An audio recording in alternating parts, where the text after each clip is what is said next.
The Finance Ministry has just made an announcement that remember there were 34% tariffs on all US goods coming into China. That's now been increased to 84%. The shockwaves are still coming after Donald Trump's sweeping new tariffs on all imports into the United States.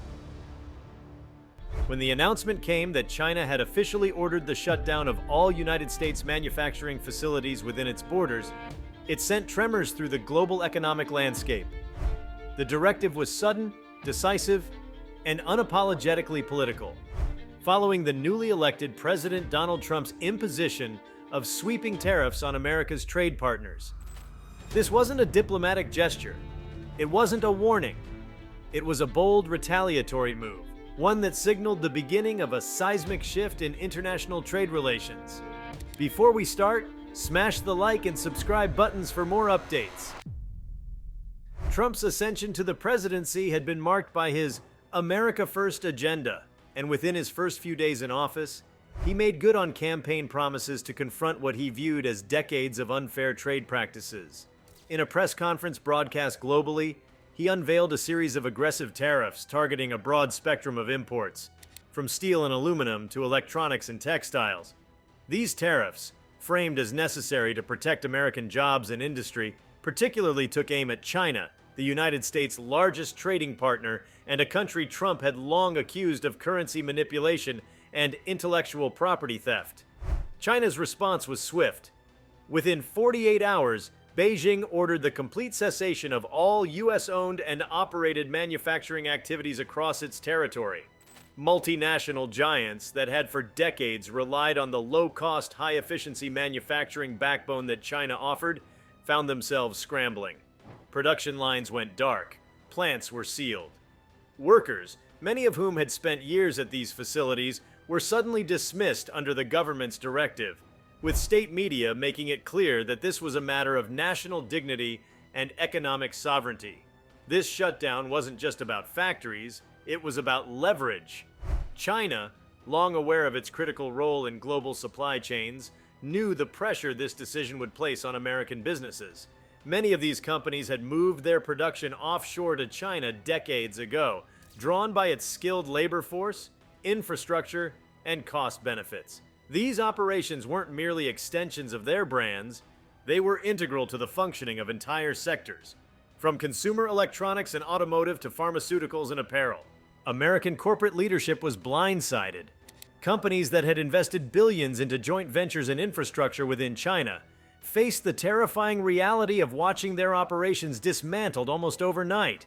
There were no exceptions made. Even those firms that had been operating within China for decades, contributing significantly to local economies, found themselves locked out and in legal limbo. Supply chains buckled. Warehouses filled with parts destined for assembly in the US sat idle. Some companies attempted to pivot to Vietnam, India, or Mexico, but the sheer scale of China's industrial ecosystem was impossible to replicate on short notice. Beyond the immediate economic chaos, the political symbolism of the shutdown resonated deeply. This was not merely a tit-for-tat tariff war, it was an ideological confrontation. On one side stood a resurgent American nationalism determined to reclaim economic independence. On the other, a rising China asserting its refusal to be bullied by the West. Beijing's message was clear. China was no longer the world's factory to be exploited at will. It had the power to disrupt and recalibrate the flow of global goods, and it was not afraid to use that power in defense of its national interests. The shutdown also exposed the vulnerabilities of globalization. For years, economists had warned about the risks of overconcentration in manufacturing and the fragility of interdependent economies. The sudden collapse of U.S. manufacturing in China made those theoretical concerns painfully real. Retailers in the U.S. faced dwindling inventories. Tech companies delayed product launches. Auto manufacturers suspended production due to missing parts. The consumer felt it too. With prices climbing and shelves going empty, there was a psychological impact as well. For decades, American corporations had operated under the assumption that economic ties were sacrosanct, that no country would willingly sever relationships that brought mutual prosperity. China's decision shattered that illusion. It forced a reevaluation of risk, not just in China, but across every nation where authoritarian control could upend economic strategy. Corporate boardrooms buzzed with crisis meetings. Financial markets reeled. Share prices of affected companies nosedived, and investors, once confident in the global reach of American brands, grew skittish. Geopolitically, the move recalibrated power dynamics in Asia and beyond. With American manufacturers expelled from China, regional powers like India, South Korea, and Indonesia saw an opportunity to court U.S. businesses looking for alternatives. However, none could match the sheer scale and efficiency that China had cultivated over decades. Even as countries rushed to fill the vacuum, they knew that a reordering of global manufacturing would take years, if not decades. In Washington, the shutdown triggered a wave of domestic and international debates. Critics of Trump's tariff policy accused him of igniting a trade war without a plan for the fallout. Proponents insisted that the pain was necessary, a short-term sacrifice for long-term sovereignty. They argued that reclaiming American manufacturing would ultimately create jobs, bolster national security, and reduce dependence on foreign powers.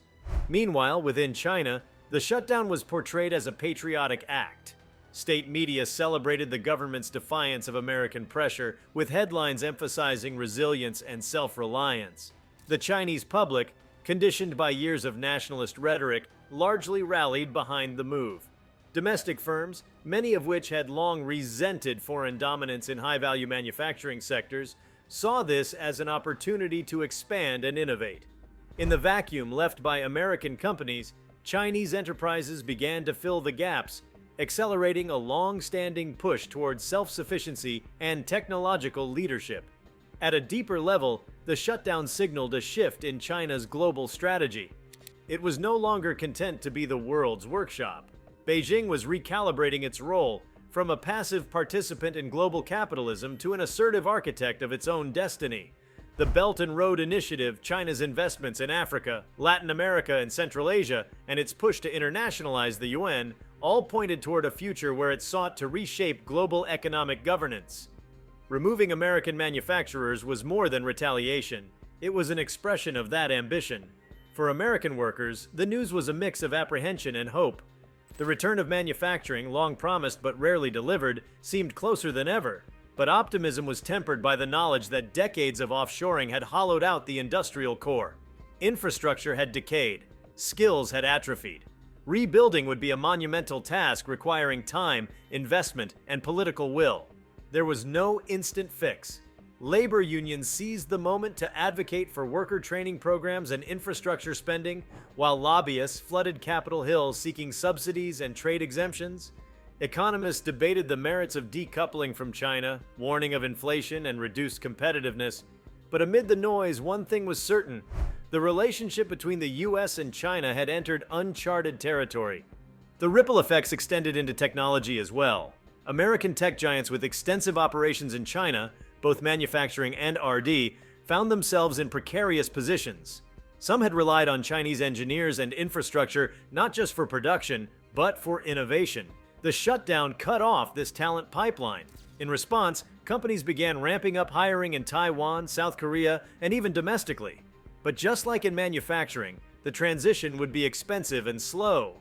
Meanwhile, Chinese tech firms surged. Without competition from American companies on their own turf, they doubled down on development. The absence of US operations gave rise to a new generation of Chinese brands, particularly in sectors like semiconductors, electric vehicles, and consumer electronics. Freed from the shadow of Western dominance, these firms gained market share, expanded into emerging markets, and shaped new norms around data, privacy, and AI ethics, ones that reflected Chinese rather than American values. Academia and think tanks weighed in with varying interpretations. Some saw the shutdown as a flashpoint in a broader struggle between liberal democracies and authoritarian capitalism. Others viewed it through a historical lens, as part of the ebb and flow of empires and economic power. What was undeniable was that the event marked a before and after in the US-China relationship, a moment that would be studied, debated, and referenced for years to come. In the financial world, the impact was both immediate and profound. Wall Street took a hit as uncertainty gripped markets. Traders scrambled to adjust portfolios, Hedge funds repositioned. Central banks monitored capital flows, wary of contagion. The US dollar wobbled as investors questioned its invulnerability. Commodities surged, particularly rare earth elements and minerals crucial for manufacturing, much of which came from China. The shock exposed how deeply financial systems were tied to assumptions of global continuity, assumptions that had now been upended. In cities across America, there were scenes of disruption, but also flashes of possibility. Former industrial towns, long in decline, saw a flicker of interest from businesses considering domestic production. Local governments, sensing opportunity, began offering tax incentives and land grants. Community colleges expanded technical programs. And while no one pretended that revival would come easy, the vision of a new American industrial renaissance, driven not by nostalgia but necessity, began to take shape. This transformation, however incomplete, represented a philosophical shift as well. For a generation, economic policy had been shaped by efficiency, cost minimization, and global integration. The shutdown forced a reconsideration of those values. Resilience began to matter more than optimization. Strategic independence became a priority. Trust, once a given in trade partnerships, became a currency of its own. As the dust settled over darkened assembly lines in Shenzhen and Guangzhou, and as American CEOs plotted costly reconfigurations, one reality stood clear. The era of unfettered globalization had reached a crossroads. The rules had changed, and so had the players. In choosing confrontation over cooperation, both the United States and China had made their stakes known. Neither would retreat quietly. The future was uncertain, but the moment was undeniable. Two economic titans had collided, and the shock waves were only beginning to be felt.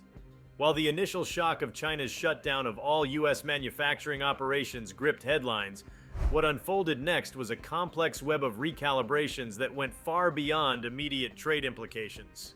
With factories shuttered and millions of dollars in equipment and goods effectively frozen within Chinese borders, American companies found themselves navigating a diplomatic and operational labyrinth that threatened not only their profits, but their long-term viability. In the midst of these legal entanglements, logistical bottlenecks began to multiply. Raw materials en route to Chinese ports had to be rerouted mid-transit. Vessels carrying specialized machinery and inputs, many of which were custom designed for use in Chinese plants, were redirected or left floating offshore, their final destinations now uncertain. Ports in neighboring countries like South Korea and Malaysia became overwhelmed with rerouted cargo, and their infrastructure, never intended to handle such volumes, quickly reached capacity. Global shipping rates soared. Insurance premiums on trade with Asia doubled in some cases, reflecting heightened geopolitical risk. At home, American small and medium-sized enterprises (SMEs) were particularly vulnerable. Unlike multinational conglomerates, they lacked the capital cushions, political connections, or diversified supply chains to weather the storm. A mid-sized electronics firm in Ohio that once outsourced circuit board production to Guangzhou found itself in immediate crisis. With no manufacturing capabilities domestically and no viable alternative abroad, it faced laying off its workforce within weeks. Multiply this scenario across thousands of companies, and the scale of domestic economic destabilization began to take form. Silicon Valley, long a hub of technological innovation and globalization, found itself caught between ideals and realities. Many startups had depended on Chinese fabrication plants for producing prototypes and scaling hardware. Suddenly, these lifelines were gone. Venture capital firms began reevaluating their portfolios, favoring software-heavy ventures over anything requiring physical production. Hardware innovation, already a high-cost gamble, became an even riskier proposition. Innovation slowed not because of a lack of ideas, but because the systems built to transform ideas into reality had collapsed. Simultaneously, Wall Street's response was one of controlled panic. The market initially saw a sharp downturn in equities tied to retail, automotive, and consumer electronics sectors. But as analysts began modeling longer-term scenarios, the effects grew broader. Index funds, heavily reliant on globalized supply chains and consistent performance from major players like Apple, Nike, and Ford, faltered. Investors sought shelter in commodities and defense stocks, anticipating not only inflation, but a possible escalation in geopolitical tensions. Some hedge funds took contrarian positions, betting that chaos would give rise to new industrial power centers, perhaps even within the US itself. In boardrooms across America, strategy became survival. Procurement teams scrambled to identify backup suppliers. Legal teams worked through nights to renegotiate contracts or nullify them altogether. Executives convened emergency summits, not only with stakeholders and investors, but also with state and federal officials. The US government, seeing the breadth of the crisis, began convening special task forces, inviting representatives from affected industries, unions, and think tanks to formulate a unified response. Within the corridors of power in Washington, the event sparked a profound shift in tone. For years, globalization had enjoyed bipartisan support. Now, both parties were forced to reckon with a new paradigm, one in which national interests clashed directly with market logic. Republicans, traditionally aligned with corporate interests and free trade, found themselves backing state interventionist policies like subsidies for domestic production, strategic tariffs, and even federal buybacks of unused overseas equipment. Democrats, long advocates for labor protections, saw an opportunity to press for a green industrial renaissance, tying any corporate bailout or support to environmental and social commitments. This political convergence led to the rapid drafting of new legislation aimed at reshaping America's industrial base. The Strategic Manufacturing Security Act was introduced with bipartisan support, proposing large-scale public investment in sectors deemed critical to national security: microchips, medical devices, pharmaceuticals, and green energy technologies. The bill proposed tax incentives for companies that repatriated jobs, grants for vocational education, and infrastructure improvements in areas historically reliant on manufacturing. For the first time in decades, industrial policy took center stage in American politics, not as a niche concern, but as a defining national priority. Meanwhile, the shockwaves of China's decision reached beyond US borders. Allies like Canada, the UK, and Germany, many of whom had US-based corporate ties with operations in China, were caught in the crossfire. European companies accustomed to balancing US and Chinese interests now faced a forced choice. Some leaned toward deepening ties with China, lured by access to its massive consumer base and tech development programs. Others, wary of being shut out like the Americans, began seeking assurances and market guarantees from their own governments. International trade forums, once dry bureaucratic affairs, became arenas of ideological contest. Would the world double down on globalization or embrace a new era of regional self-sufficiency? Within China, the shutdown initiated complex internal consequences. While the move was applauded as patriotic by much of the population, it came with economic side effects. Workers who had relied on US firms for employment were suddenly jobless. Local governments in export-heavy provinces lost critical tax revenue.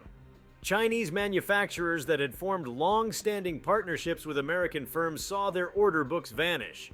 The central government, aware of the social stability risks, moved quickly to reabsorb displaced workers into state-run infrastructure and technology projects. New funds were channeled into domestic research, automation, and artificial intelligence, reflecting the state's goal of reducing foreign dependency altogether. Culturally, the shutdown shifted how Americans viewed China, and how China viewed the US for the American public, long accustomed to cheap goods and the illusion of benign interdependence. There was a rude awakening. The true cost of reliance on a geopolitical rival became visible not only in economic terms, but in a broader sense of vulnerability. Media narratives began to shift, portraying China not just as a competitor, but as an assertive power reshaping the rules of engagement. For the Chinese public, the shutdown reinforced a narrative of standing up to Western arrogance. The Communist Party harnessed the moment to fuel national pride and support for its larger ambitions, including the global expansion of Chinese brands and systems. In classrooms and universities, the shutdown redefined curricula. Business schools began focusing more heavily on supply chain resilience and geopolitical risk analysis.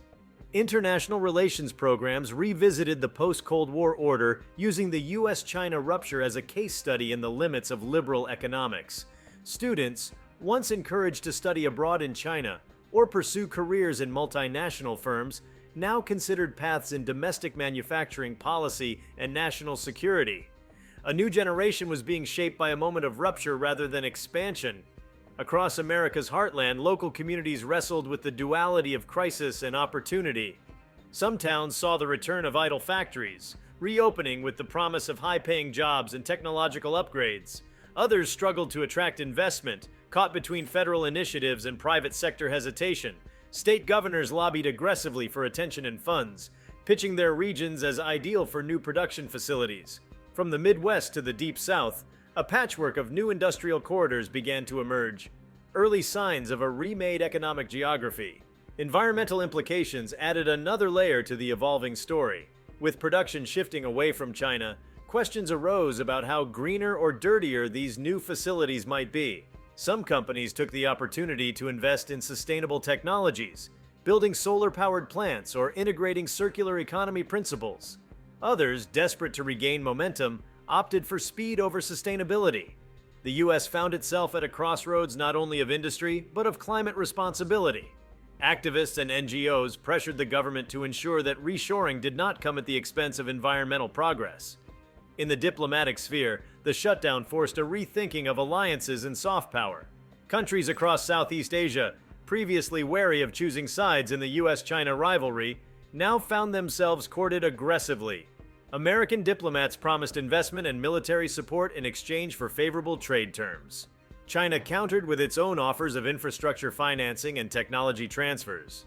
The region became a contested zone, not through conflict, but through economics and influence. Africa, Latin America, and Eastern Europe experienced similar dynamics, as both powers sought to hedge the fallout of their ruptured relationship by cultivating new partners. The cultural and creative industries were not immune to the effects. Hollywood, heavily invested in the Chinese market, saw projects delayed or canceled. Films featuring American military or political themes were quietly dropped from Chinese release schedules. At the same time, Chinese streaming platforms and studios began investing in homegrown content with global ambitions.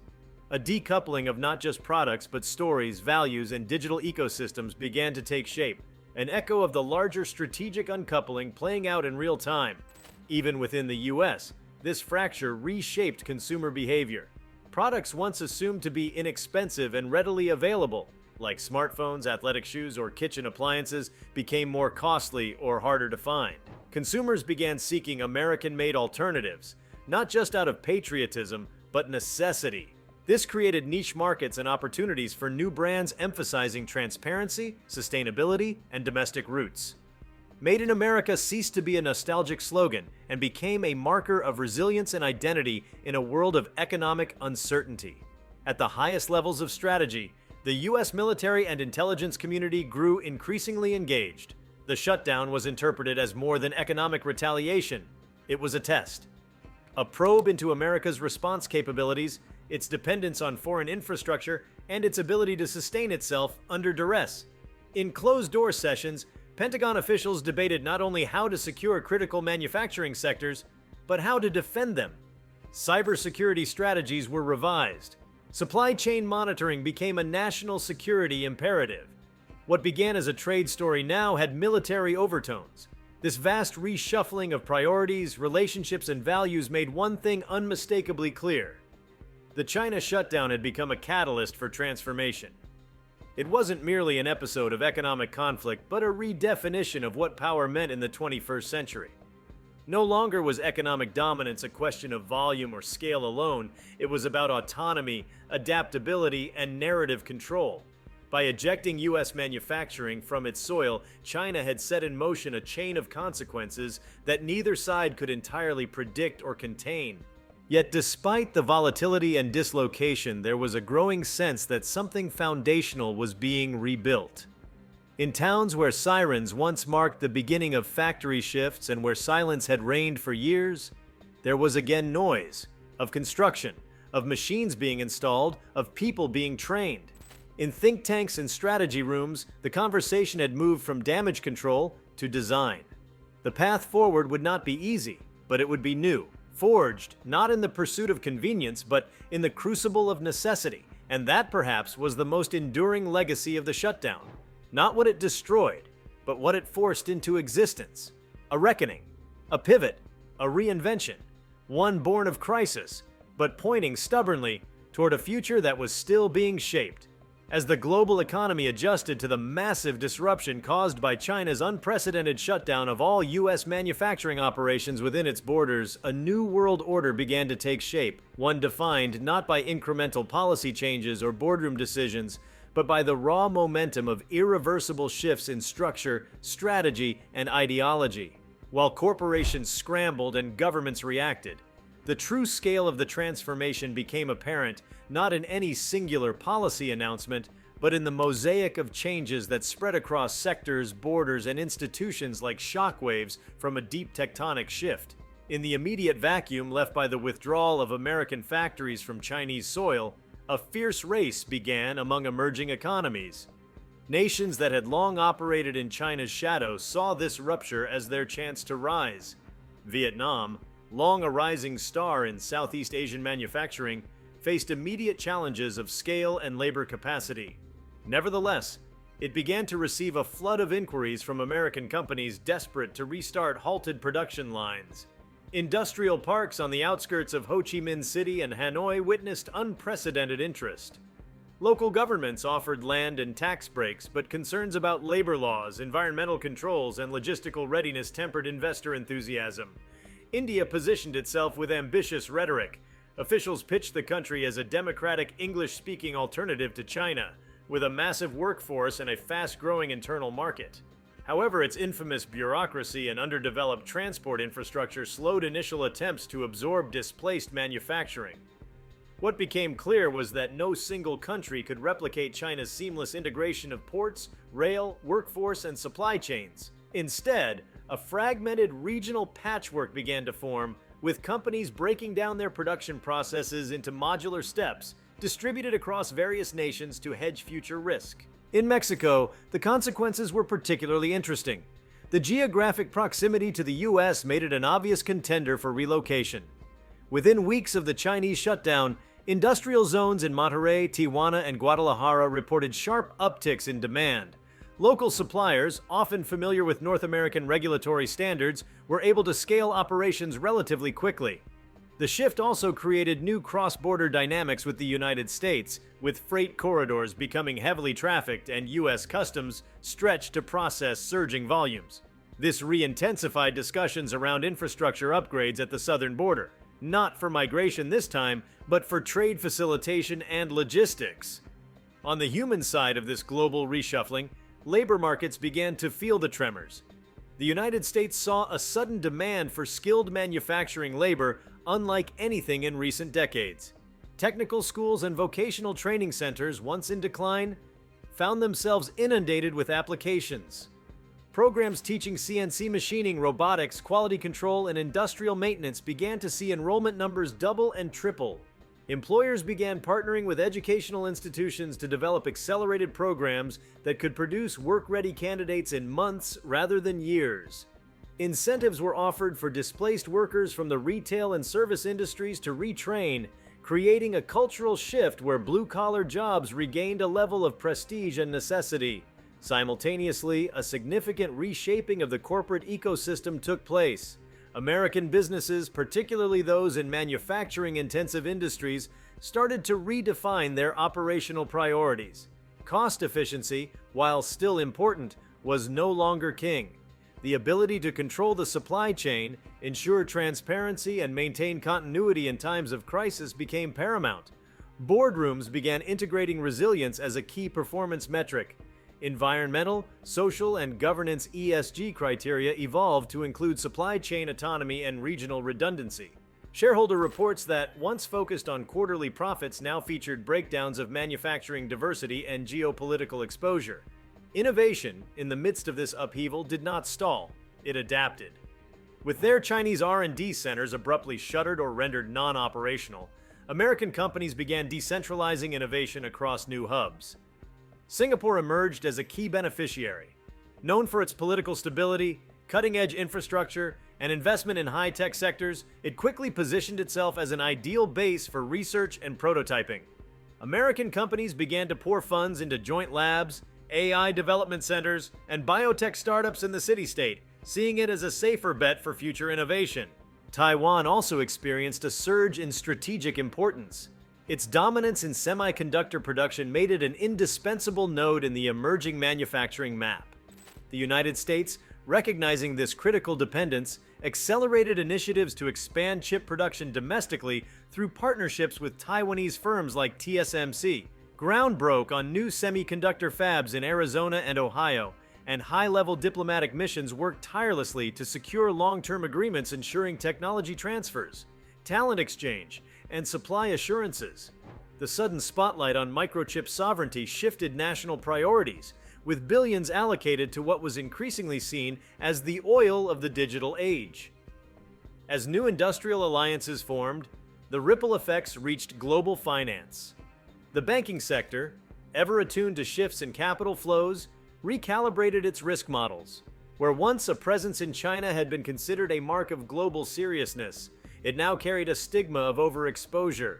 American banks and investment funds began divesting from portfolios heavily weighted toward Chinese joint ventures or manufacturing-reliant businesses. Instead, capital was redirected toward infrastructure projects at home, reshoring initiatives, and funds targeting stable democracies with untapped labor markets.